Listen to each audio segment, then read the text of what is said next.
میری شادی آپ سے ہوگی، میں اپنے دھیان میں سامنے رکھی کاپیاں چیک کر رہی تھی جب اچانک مضبوط آواز سن کر میں چونکی اور سامنے دیکھا۔ کیا؟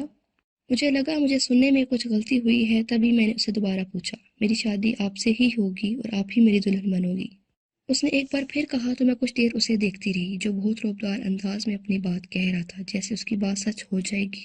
حیرت تو مجھے اس کے مضبوط انداز اور پر اعتماد لہجے پر ہو رہی تھی، جب بنا ڈرے مجھ سے یہ سب کہہ رہا تھا۔ تم مجھ سے یہ سب کہہ رہے ہو، مطلب پتہ ہے اس کا؟ میں نے حیرانی سے اس سے سوال کیا تو وہ پھر سے تیزی سے سر ہلا گیا۔ ہاں، آپ سے شادی کروں گا اور آپ ہی میری دلہن بنو گی۔ وہ ایک بار پھر بولا تو اب کی بار میں کھلکھلا کر ہنس پڑی۔ میں اس کی بات کو مذاق سمجھ رہی تھی، تبھی میں نے اسے ڈانٹا نہیں بلکہ اس کی بات کو سرے سے نظر انداز کر دیا تھا اور اسے اس کی جگہ پر واپس بھیج دیا اور پھر سے اپنے کام میں مصروف ہو گئی تھی۔ اس دوران میری جب بھی اس پر نظر پڑتی تو میرے ذہن میں اس کی کچھ دیر پہلے کی گئی بات گھوم جاتی، جس پر میں فقط مسکرا کر رہ جاتی تھی۔ وہ بچہ بے حد ذہین اور کافی خوبصورت تھا، جس کی وجہ سے وہ کلاس میں نمایاں ہوتا تھا۔ یہی وجہ تھی کہ وہ باقی ٹیچرز کی طرح میری نظر میں بھی تھا۔ میرے پڑھانے کا ایک اصول ہے کہ میں سب بچوں کو یکساں رکھتی ہوں اور سب کے ساتھ مساوی سلوک کرتی ہوں۔ کسی بھی بچے کو اس کی ذہانت کی بنا پر دوسرے بچوں پر ترجیح نہیں دیتی، کیونکہ میں خود بھی ایسے وقت سے گزر چکی ہوں، اچھے سے جانتی ہوں کہ جب ٹیچرز فیورٹزم کرتے ہیں تو بہت برا لگتا ہے۔ تبھی میں ہمیشہ اس چیز سے پرہیز کرنے کی کوشش کرتی ہوں۔ میں نے اس بچے کی بات کو نظر انداز کر دیا تھا کہ وہ بچہ تھا جس کی ایسی کسی بھی بات کو سنجیدہ لینے کی ضرورت نہیں تھی، لیکن اس کی بچکانہ بات کو میں نے انجوائے ضرور کیا تھا۔ چھٹی کے وقت میں اسکول سے نکل آئی۔ میرا رخ اب گھر کی طرف تھا تاکہ جلدی سے گھر پہنچ کر آرام کر سکوں۔ کچھ ہی دیر میں میں گھر پہنچ گئی، فریش ہو کر کھانا کھایا اور پھر آرام کرنے کے لیے لیٹ گئی۔ ابھی میں نے اپنی آنکھیں بند کی ہی تھیں کہ کمرے کا دروازہ کھلا اور کوئی اندر داخل ہوا۔ کھٹنے کی آواز پر میں نے آنکھیں کھول کر دیکھا تو آنے والی میری ماں تھی۔ میں سیدھی ہو کر بیٹھ گئی تو وہ میرے سامنے آ کر بیٹھ گئی۔ خیریت؟ آپ تو آرام کر رہی تھیں، میں نے پوچھا تو وہ مسکرا دی۔ ہاں، مگر مجھے تم سے ایک بہت ضروری بات کرنی ہے، اس لیے چلی آئی، میری ماں نے کہا تو میں نے اچنبھے سے ان کو دیکھا کہ ایسی کون سی ضروری بات تھی جو مجھ سے اپنا آرام چھوڑ کر کرنے آ گئی۔ جی کہیے، ایسی کون سی بات ہے جو آپ کرنا چاہتی ہیں؟ میں نے حیرت کا مظاہرہ کیا تو وہ ایک بار پھر مسکرا دی اور نرمی سے میرے ہاتھ تھام لیے۔ ہاں، بہت ضروری بات ہے، اور ابھی اسی لیے تم سے کرنا چاہتی تھی کیونکہ تمہارے ابا کو رات کو جواب چاہیے تھا۔ اب کے بار میری ماں نے بتایا تو میں مزید الجھی اور اسی الجھن میں اپنی ماں کو دیکھا۔ دراصل اب تمہاری شادی کی عمر ہو گئی ہے تو تمہارے ابا تمہاری شادی کر دینا چاہتے ہیں۔ اسی مقصد کے لیے انہوں نے ایک رشتہ بھی دیکھا ہے۔ لڑکا اچھا ہے اور پڑھا لکھا ہے، کھاتے پیتے لوگ ہیں جن کو کسی چیز کی کوئی بھی کمی نہیں ہے۔ تمہارے ابا کو سب کچھ پسند ہے، اسی لیے وہ تمہاری رضامندی جان کر ان لوگوں کو ملنے اور تمہیں دیکھنے کے لیے گھر بلانا چاہتے ہیں۔ اماں نے ساری بات بتائی تو بے ساختہ میری نگاہوں کے سامنے وہ بچہ گھوم گیا جس کا نام حامد تھا اور جس نے آج مجھ سے کہا تھا کہ میری شادی اس سے ہوگی اور میں اس کی دلہن بنوں گی۔ تب میں جواباً ہنس پڑی تھی، جبکہ اب بیچ میں میری شادی کی بات ہو رہی تھی۔ کہاں کھو گئی؟ میں اپنی ماں کے سوال پر چون کر ہوش میں آئی اور کہا کہ نہیں، کچھ نہیں، میں کچھ اور سوچ رہی تھی، جیسا آپ کو مناسب لگے آپ کر لیجئے۔ میں نے اچھی مشرقی لڑکیوں کی طرح ہر فیصلہ اپنے ماں باپ پر چھوڑا تھا، کیونکہ مجھے سچ میں کوئی اعتراض نہیں تھا۔ میری بات سن کر وہ بے حد خوش ہوئیں اور مجھے سدا خوش رہنے کی دعا دیتی ہوئی اور آرام کرنے کی ہدایت دے کر کمرے سے نکل گئیں۔ ان کے جانے کے بعد میں ان کی باتوں کو سوچنے لگی، مگر پھر سر چٹک کر آرام کرنے لگی۔ میں اپنے ماں باپ کی سب سے چھوٹی بیٹی ہوں اور ابھی 22 سال کی ہوں۔ مجھ سے بڑے 2 بھائی ہیں اور دونوں ہی شادی شدہ اور بچوں کے باپ ہیں۔ بھائی بھابیاں اور بچے ہمارے ساتھ ہی رہتے ہیں، جس کی وجہ سے گھر بھر میں کافی رونق ہوتی ہے۔ میری اور کوئی بہن نہیں ہے، یہی وجہ ہے کہ اکلوتی بیٹی اور بہن ہونے کی وجہ سے میں اپنے ماں باپ اور بھائیوں کی بھی حد لاڈلی ہوں۔ بھابھیوں کے ساتھ بھی میرا سلوک کافی دوستانہ ہے، جس کی وجہ سے ہمارے گھر کا ماحول کافی خوشگوار رہتا ہے۔ میں نے ایم اے کر رکھا ہے اور ایم اے کرنے کے بعد میں نے شوقیہ طور پر ٹیچنگ کی جاب سٹارٹ کر دی تھی، کیونکہ بچپن سے ہی مجھے ٹیچر بننے کا بے حد شوق تھا۔ جاب کرنا میری مجبوری نہیں تھی، بلکہ میں صرف شوق کی خاطر یہ جاب کر رہی تھی۔ میرے ابا کی اپنی ریڈی میڈ گارمنٹس کی فیکٹری ہے، جہاں سے ایک مہینے میں ہماری سوچ سے بھی زیادہ آمدن ہو جاتی ہے، اور ابا کی فیکٹری کا کام دن بدن بڑھتا جا رہا ہے، جس سے منافع بھی زیادہ ہوتا ہے۔ میرے بھائی اور ابا اسی فیکٹری کو سنبھالتے ہیں اور یوں ہماری زندگی بے حد خوشگوار اور مطمئن سی گزر رہی ہے۔ مجھے اسکول میں جاب کرتے ہوئے 3 مہینے ہو چکے تھے۔ ابا کو میرا جاب کر کے خود کو تھکانا پسند نہیں تھا، مگر میری خواہش کے آگے وہ ہار مان گئے تھے۔ وہ چاہتے تھے کہ مجھے محنت مشقت نہ کرنی پڑے، کیونکہ انہیں میری فکر تھی۔ وہ میری محبت میں ایسا کہتے تھے۔ پچھلے 3 ماہ سے میں نے اسکول میں پیریڈ وائز پڑھایا تھا، لیکن 2 دن پہلے مجھے 6 کلاس دے دی گئی تھی کہ اب مجھے نہیں پڑھانا ہوگا، اور میں نے بھی بنا کسی اعتراض کی ذمہ داری لے لی تھی کہ مجھے بس پڑھانے سے مطلب تھا، نہ کلاس کے تبدیل ہونے سے۔ اب میں 6 کلاس کی ٹیچر تھی اور انہیں ہی پڑھاتی تھی، مگر آج وہ بچہ حامد میرے پاس آیا تھا اور مجھ سے شادی کی بات بڑے مضبوط انداز میں کی تھی، جس کو میں ہنس کر ٹال دیا تھا کہ وہ بچہ تھا اور بچے اکثر ایسی باتیں کر جاتے ہیں۔ میری رضامندی میرے ابا تک پہنچا کر میری اماں نے مجھے یہ بھی بتا دیا تھا کہ کچھ دنوں تک وہ لوگ مجھے دیکھنے آئیں گے، جس پر میں چپ چاپ سر ہلا کر رہ گئی تھی۔ آج پھر میں اسکول میں چھٹی کلاس کے بچوں کو پڑھا رہی تھی جب اچانک وہی بچہ حامد میرے پاس آیا اور بولا کہ ٹیچر میری شادی آپ سے ہوگی اور آپ ہی میری دلہن بنو گی۔ میں اس کی پھر سے وہی بات سن کر کچھ حیران ہو گئی، مگر پھر بے اختیار ہنس کر اس کی بات ٹال گئی کہ وہ بچہ ہے اور اس بے معنی بات پر اس بچے کو میں کیا کہوں۔ بھائی اس کی بات پر ہنسنے گئے۔ میں نے آج پھر اس کی بات ٹال دی تھی اور مجھ سے یہ بات کہنے کے بعد وہ پھر سے جا کر اپنی جگہ پر بیٹھ گیا تھا۔ میرے ذہن سے بھی یہ بات نکل چکی تھی اور میں باقی بچوں کے ساتھ مصروف ہو گئی تھی، مگر آنے والے چند دنوں میں مجھے اچھے سے اندازہ ہو گیا کہ بچہ اپنی بات پر کتنا پکا تھا، کیونکہ وہ ہر روز مجھ سے آ کر یہی بات کہتا تھا کہ میری شادی آپ سے ہوگی اور آپ ہی میری دلہن بنو گی۔ پہلے پہل میں اس کی بات کو ہنس کر یا مذاق میں ٹال جاتی تھی، مگر آخر کب تک میری برداشت کا پیمانہ لبریز ہونے لگا تھا اور لگتا تھا کہ کسی بھی دن اس پر آیا غصہ میں اس پر اتار دوں گی۔ مجھے سمجھ میں نہیں آتا تھا کہ وہ مجھ سے یہ بات کیوں کہتا ہے اور وہ بھی بلا ناغہ۔ میں نے اسے ڈانٹ ٹپٹ کر اس بات کو کرنے سے باز رکھنا چاہا تھا، مگر وہ باز نہیں آیا تھا، جس پر میں بے حد تنگ آ چکی تھی۔ مجھے اس سب کا کوئی حل نظر نہیں آ رہا تھا کہ کیسے اس بچے کو اس بات سے باز رکھوں۔ اپنی کسی ساتھی ٹیچر کو بھی میں نے یہ بات نہیں بتائی تھی، کیونکہ میں جانتی تھی میری بات سن کر وہ یہی کہیں گی کہ وہ بچہ ہے، نادان ہے، تو اس کی باتوں کو نظر انداز کر دو، ایک بچہ سمجھ کر۔ مگر یہی تو ساری بات تھی کہ میں اس کی باتوں کو نظر انداز نہیں کر پا رہی تھی اور اس کی روز روز کی ایک ہی بات سے بے حد تنگ بھی آ چکی تھی۔ اس دن بھی میں کرسی پر بیٹھی چھٹی کلاس کی کاپیاں چیک کر رہی تھی جب وہ میرے پاس آیا اور پھر وہی بات دہرائی جو وہ روز روز کہتا تھا، اور آج میرے ضبط کا شیرازہ بکھر گیا تھا اور مجھے بے حد غصہ آیا تھا جبکہ وہ معصوم سا چہرہ بنائے میرے سامنے کھڑا تھا۔ کل اپنی ماما کو اسکول لے کر آنا، میں نے غصے سے کہا۔ میں نے اسے اس کی ماں کو لانے کے لیے اس لیے کہا تھا تاکہ ان سے بات کر کے اس بچے کی حرکت کے بارے میں بتا سکوں، تاکہ وہ اس سے منع کرے۔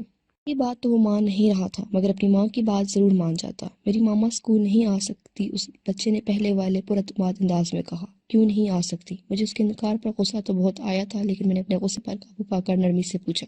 وہ اسکول نہیں آ سکتی کیونکہ وہ معذور ہے، آپ ہی گھر آ کر ان سے مل لو۔ اس بچے نے کہا تو مجھے بے ساختہ حیرت نے آن گھیرا۔ اس بچے کی ماں معذور تھی، لیکن وہ چھٹی کلاس میں تھا اور اتنا چھوٹا بھی نہیں تھا کہ ایسا جھوٹ آرام سے بول لیتا۔ یقیناً اس کی ماں معذور تھی، تبھی وہ ایسا کہہ رہا تھا۔ اس کی بات سن کر میں نے سر ہلا دیا، کیونکہ میں اس کے گھر جا کر اس کی ماں سے ملنے کا فیصلہ کر چکی تھی اور اب میں اسکول سے چھٹی ہونے کے بعد اس کے گھر جانے والی تھی۔ باقی کا سارا وقت میں نے حامد کی باتوں کو نظر انداز کیے رکھا اور کام میں مصروف رہی۔ چھٹی کے بعد میں نے اپنا بیگ سنبھالا اور اپنے ضروری پیپر کی ایک فائل ہاتھ میں تھام کر اسکول سے باہر نکلی۔ وہ بچہ حامد میرے ساتھ ساتھ ہی تھا، کیونکہ میرے ساتھ ساتھ اس بچے کو بھی یاد تھا کہ مجھے اس کے گھر جانا ہے، اس کی ماں ملنے۔ کافی دیر یوں ہی سڑکوں اور گلیوں میں پیدل چلتے ہم تقریباً 20 منٹ میں اس کے گھر پہنچ چکے تھے، جو زیادہ بڑا نہیں تھا بلکہ چھوٹا سا پرانا گھر تھا۔ میں اس بچے کے ساتھ گھر کے اندر داخل ہو گئی۔ گھر کے در و دیوار سے عجیب سی ویرانی اور وحشت ٹپک رہی تھی، جسے دیکھ کر میں کچھ پریشان ہوئی، مگر پھر حوصلہ کر حامد کی ماں کو ڈھونڈنے لگی، جو مجھے کہیں بھی نظر نہیں آئی تھی۔ ایک کمرے سے ہوتے دوسرے کمرے، برآمدے اور کچن میں، غرض پورے گھر میں جھانک لینے کے بعد بھی مجھے حامد کی ماں نظر نہیں آئی تھی، جو بقول حامد کے معذور تھی۔ وہ بھی ایک طرف کھڑا تھا اور چپ چاپ مجھے دیکھ رہا تھا۔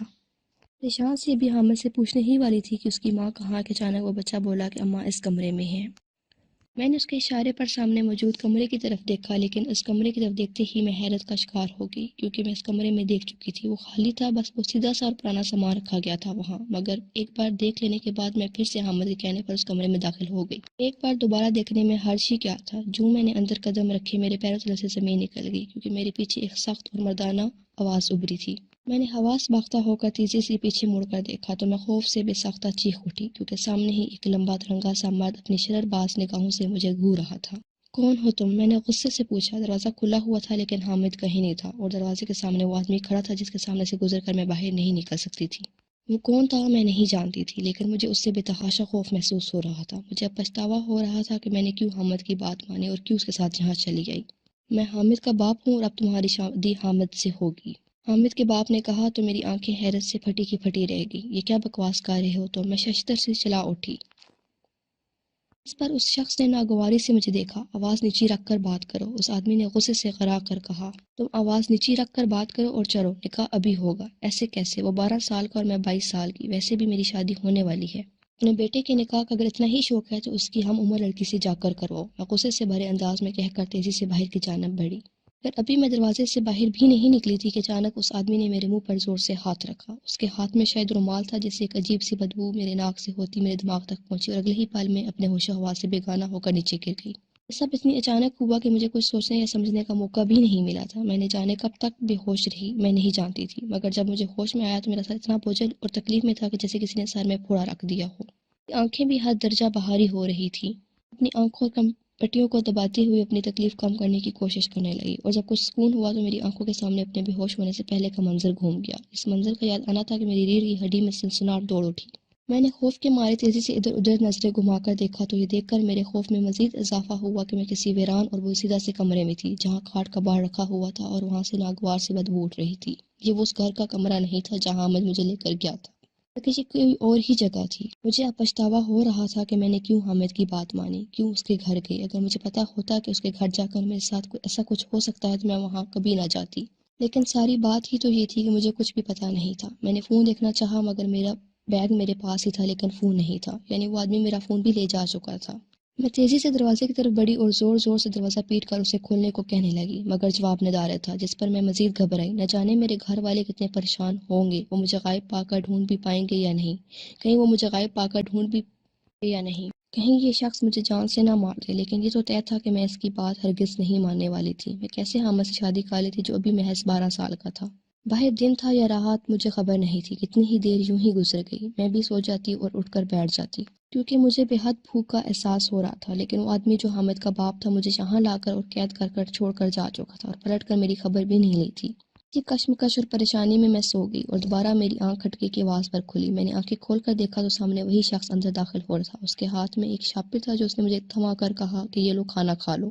مجھے شدید بھوک لگی ہوئی تھی، تبھی خاموشی سے شاپر پکڑ لیا۔ تم کیوں کر رہے ہو یہ سب؟ میں دھیمے لہجے میں بولا کہ اب بحث کرنے کی مجھ میں سکت نہیں تھی، کیونکہ تمہارے باپ نے مجھے وعدہ کیا تھا کہ وہ تمہاری شادی میرے بیٹے سے کروائے گا، لیکن وعدہ کر کے وہ بھول گیا، اور جب میں نے یاد دلایا تو مکر بھی گیا۔ اسے اتنی آسانی سے تو نہیں جانے دوں گا میں، تبھی تو میں دھوکے سے گھر بلایا تاکہ تمہارا اور اپنے بیٹے کا نکاح کروا سکوں۔ اب یہ پیپر پکڑو اور سائن کرو۔ اس نے تلخ لہجے میں کہتے ہوئے پیپر اور پین میری طرف بڑھایا تو میں نے اس کی باتوں پر نہ سمجھی سے وہ پیپر تھام لیے اور ان پیپرز کو کھول کر دیکھا تو میرا دماغ پھک سے اڑا۔ وہ نکاح کے پیپر تھے جس پر چھوٹا سا انگوٹھا لگا ہوا تھا، جو کہ شاید نہیں یقیناً حامد کا تھا۔ غیر دل کی رضامندی کے کسی کا بھی نکاح نہیں ہوتا، اور میں بھی راضی نہیں ہوں، تو آپ جبراً میرا نکاح نہیں کروا سکتے، اور مجھے اپنے پاپا پر پورا یقین ہے، وہ کبھی بھی میرے سے 12 سال چھوٹے بچے کا ساتھ نکاح کا وعدہ کسی کے ساتھ نہیں کر سکتے۔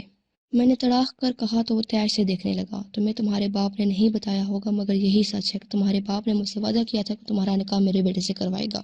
ابھی وہ بول ہی رہا تھا کہ اس کا فون بجا، اور پھر وہ فون اٹھا کر کچھ دیر بات کرتا رہا اور پھر میری طرف متوجہ ہوا۔ میں کل پھر آؤں گا اور مجھے ہر حال میں ان پیپرز پر تمہارے سائن چاہیے، ورنہ اچھا نہیں ہوگا۔ وہ مجھے دھمکا کر باہر نکل گیا، جبکہ میں بے بسی سے پھوٹ پھوٹ کر روتی آنسوؤں کے ساتھ کھانا کھانے لگی۔ وہ رات بھی اسی بے سکونی میں گزر گئی تھی۔ اس نے مجھے بس ایک وقت کا کھانا دیا تھا، شاید اسی لیے کہ میں اس کی بات مان کر نکاح کے پیپرز پر سائن کر دوں۔ مجھے اپنے باپ پر پورا یقین تھا کہ وہ ایسا کبھی کر ہی نہیں سکتے۔ اگلے دن میں ڈری سہمی سی بیٹھی ہوئی تھی جب دروازہ کھلا اور کوئی اندر داخل ہوا، مگر میری حیرت کی انتہا نہ رہی جب دیکھا کہ وہ ایک معذور عورت تھی۔ مجھے پہلا خیال یہی آیا کہ کہیں وہ حامد کی ماں نہ ہو، اور اس نے میری بات کی تصدیق کر دی، میرے پوچھے بنا ہی خود ہی بتا کر کہ وہ حامد کی ماں ہے، اور وہ شخص جس نے مجھے یہاں رکھا تھا وہ حامد کا باپ تھا۔ تقریباً 40 سالہ عورت تھی، جبکہ اس کا شوہر بھی 40 سے 45 سال کا تھا۔ میں نے اس عورت سے کچھ پوچھنے کی کوشش کی مگر اس نے مجھے چپ رہنے کا کہا، اور پھر میرے کسی بھی سوال کا جواب دیے بغیر مجھے اپنے پیچھے آنے کا اشارہ کیا۔ میں تیزی سے اس کی ویل چیئر کے پیچھے چلنے لگی، جسے وہ خود ہی چلا رہی تھی۔ اس گھر سے باہر نکل کر وہ کئی گلیوں سے ہوتی ہوئی مجھے چند منٹ کے بعد ایک اور گھر میں لے آئی تھی۔ یہ گھر بے حد صاف ستھرا اور 2 منزلہ تھا، اور نہ صرف باہر سے بلکہ اندر سے بھی بہت پیارا تھا۔ وہ مجھے ایک کمرے میں لے آئی اور دروازہ بند کر دیا۔ مجھے فریش ہونے کا اشارہ کیا تو میں ہاتھ منہ دھو کر تازہ دم ہو کر آئی اور اس کے سامنے بیٹھ گئی۔ تمہیں میرے شوہر اور بیٹے کی وجہ سے جس بھی تکلیف کا سامنا کرنا پڑا اس کے لیے معذرت چاہتی ہوں، ہو سکے تو میرے شوہر اور بیٹے کو معاف کر دینا۔ اس عورت نے ہاتھ جوڑ کر کہا تو میں نے تیزی سے نفی میں سر ہلا کر اس کے ہاتھ کھول دیے اور پوچھا کہ کیا اس کے شوہر نے جو کچھ میرے اور حامد کے نکاح کے بارے میں کہا کیا وہ سچ ہے؟ میرے سوال پر اس نے اس بات میں سر ہلا دیا، جس پر میرا رنگ اڑا۔ لیکن یہ پورا سچ نہیں، اس عورت نے کہا تو میں نے الجھ کر اسے دیکھا۔ اگر یہ پورا سچ نہیں تھا تو پورا سچ تھا کیا؟ یہ سوال شاید میری آنکھوں میں بھی اترا تھا، تبھی اس عورت نے کہا کہ پورا سچ میں تمہیں بتاتی ہوں۔ اس کی بات سن کر میں اس کی طرف ہمہ گوش ہوئی۔ جس آدھے سچ کی وجہ سے میں پچھلے کئی گھنٹوں سے اذیت میں تھی اس کے بارے میں جاننا میرا حق تھا۔ تبھی وہ بولنے لگی کہ میری شادی میرے شوہر ہاشم سے ہوئی تھی۔ تمہارے بابا اور میرے شوہر کی آپس میں کافی گہری دوستی تھی، اس بات کے باوجود کہ دونوں کی عمر میں 6 سے 7 سال کا فرق تھا۔ جب میرے ہاں پہلے بیٹے احمد کی پیدائش ہوئی تو تمہارے بابا کے 2 بیٹے پہلے سے تھے، تم بعد میں پیدا ہوئی، تب میرا بیٹا 2 سال کا تھا۔ ہاشم نے تمہارے بابا سے دوستی کو رشتے میں بدلنے کا سوچا اور اس سلسلے میں تمہارے بابا سے بات کی، جنہوں نے وعدہ کیا کہ وہ تمہاری شادی میرے بیٹے سے کریں گے۔ تمہارے پاپا تو وعدہ کر کے شاید بھول گئے، لیکن ہاشم نے ان کے کیے وعدے کو کبھی نہیں بلایا۔ میرے شوہر کا گاڑیوں کا کاروبار تھا جو کافی اچھا چل رہا تھا، لیکن کچھ وجوہات کی بنا پر ہمیں دوسرے شہر منتقل ہونا پڑا۔ اس دوران بیٹے کو پڑھایا لکھایا اور اس کے کئی سال بعد ہمارا چھوٹا بیٹا پیدا ہوا جو کہ حامد تھا۔ وقت گزرتا رہا لیکن ہاشم کا رابطہ تمہارے والد سے نہ ہونے کے برابر رہ گیا۔ ملنا ملانا بھی بے حد کم ہو گیا۔ احمد کو تمہارے بارے میں پتا تھا کہ تمہیں اس کے لیے مانگ لیا گیا ہے اور وہ اس رشتے پر خوش بھی تھا، مگر احمد تب 18 سال کا تھا جب میرا ایکسیڈنٹ ہو گیا اور اس ایکسیڈنٹ میں میری ٹانگیں ضائع ہو گئی۔ میرا ایکسیڈنٹ تمہارے بھائی کی گاڑی سے ہوا تھا۔ اگر وہ چاہتا تو مجھے اسپتال پہنچا کر میری مدد کر سکتا تھا، جس سے میں آج معذور نہ ہوتی، لیکن وہ بھاگ گیا۔ اس بات کا پتہ ہاشم کو چل گیا کہ میری اس حالت کا ذمہ دار ان کے بہترین دوست کا بیٹا ہے۔ تب سے ان کے دل میں بدلے کی آگ بھڑک اٹھی۔ بیوی کی محبت دوست کی محبت پر غالب آ گئی اور انہوں نے کہا کہ اب وہ تمہیں اپنی بہو بنا کر اور تم پر ظلم کر کر تمہارے گھر والوں سے میری حالت کا بدلہ لیں گے۔ اس سلسلے میں انہوں نے احمد سے بات کی جو اب 23 سال کا ہو چکا تھا اور حامد 11 سال کا، مگر احمد نے صاف منع کر دیا کہ وہ تم سے محبت کرتا ہے اور کبھی بھی کسی بدلے کے لیے تمہیں استعمال نہیں کرے گا، جس پر غصہ ہو کر ہاشم نے احمد کو گھر سے نکال دیا۔ ہاشم سے تمہارے پاپا نے وعدہ کیا تھا کہ وہ اس کے بیٹے سے تمہاری شادی کریں گے۔ اب بیٹا جو بھی ہوتا جس بھی عمر میں، تبھی ہاشم نے احمد کو چھوڑ کر حامد کو چن لیا اور تمہارے پاپا سے بات کی جس پر وہ انکار کر گئے۔ اپنے وعدے کی لاج کے لیے اپنے 22 سالہ بیٹی کی شادی ہاشم کے 12 سالہ بیٹے سے نہیں کروا سکتے۔ ہاشم نے حامد کو مورا بنا لیا۔ اس کے سر پر بدلہ سوار تھا جو اسے ہر حال میں لینا تھا۔ اسے سکھایا کہ روز اسے تمہیں کیا کہنا ہے۔ اس نے وہی کیا جو اس کے باپ نے کہا اور یوں تم مجھ سے ملنے حامد کی بتائی جگہ پر پہنچ گئی۔ وہ ہمارا گھر نہیں تھا۔ ہمارا گھر یہ ہے، لیکن احمد یہاں نہیں رہتا کیونکہ اس نے ہاشم کی بات نہیں مانی تھی۔ اس عورت کی ساری بات سن کر میں گنگ رہ گئی کہ یہ کہانی بدلے کی کہانی تھی جس کی وجہ سے مجھے قید کر کے رکھا گیا تھا۔ تم اب آزاد ہو اور اب اپنے گھر کو لوٹ جاؤ۔ اس عورت نے کہا تو میں تیزی سے سر ہلاتی اٹھی اور رکشہ لے کر گھر پہنچ۔ میرے گھر والے میری گمشدگی پر نڈھال تھے اور مجھے صحیح سلامت دیکھ کر کھل اٹھے تھے۔ ان کے پوچھنے پر میں نے ساری بات بتائی تو وہ سب بھی میری طرح گنگ رہ گئے کہ انہیں ہاشم کی طرف سے ایسی کوئی امید نہیں تھی۔ بڑے بھائی نے بھی شرمندگی کا اظہار کیا کہ ان کی بزدلی نے ایک عورت کو ساری زندگی کے لیے معذور کر دیا تھا۔ انہوں نے ہم سے معافی مانگی، مگر میرے بابا ان کو لے کر میرے ساتھ ہاشم کے گھر پہنچے جہاں ہاشم اپنی بیوی پر گرج رہا تھا کہ اس نے کیوں مجھے آزادی دی۔ میرے بھائی کو دیکھ کر وہ شدید غصے میں آیا، مگر اس نے ہاشم سے معافی مانگی۔ ہاشم کی بیوی نے بھی اسے سمجھایا تو ہاشم اس شرط پر راضی ہوا کہ میری شادی احمد سے ہوگی اور میں ہاشم کی بہو بنوں گی اور میری حفاظت کی ذمہ داری بھی اس نے لے لی، جس پر سبھی راضی ہو گئے۔ مجھے بھی اپنے ماں باپ کے فیصلہ پر کوئی اعتراض نہ تھا اور یوں سب کچھ ٹھیک ہو گیا، مگر اصل دھماکہ تو میرے سر پر تب ہوا جب میں نے احمد کو دیکھا۔ وہ کوئی اور نہیں بلکہ اسی اسکول کا وائس چانسلر تھا جس اسکول میں جاب کرتی تھی، مگر میں نے کسی کو نہیں بتایا اور یوں ایک ہفتے کے اندر اندر ہماری شادی ہو گئی۔ شادی کے بعد احمد نے بتایا کہ وہ میرے قریب رہنے کے لیے وہ جاب کرتا تھا۔ اس نے یہ بھی بتایا تھا کہ وہ یونیورسٹی میں میرا سینئر تھا، جس پر مجھے حیرت بھی ہوئی تھی۔ یہ بھی صرف میرے قریب رہنے کے لیے تھا۔ آج میں احمد کے سنگ ایک خوشگوار اور مطمئن زندگی گزار رہی ہوں۔ اس میں کسی قسم کا کوئی غم نہیں ہے۔ میرا سر نہیں ہے۔ میرے سسر ہاشم اور میری ساس بہت اچھے ہیں۔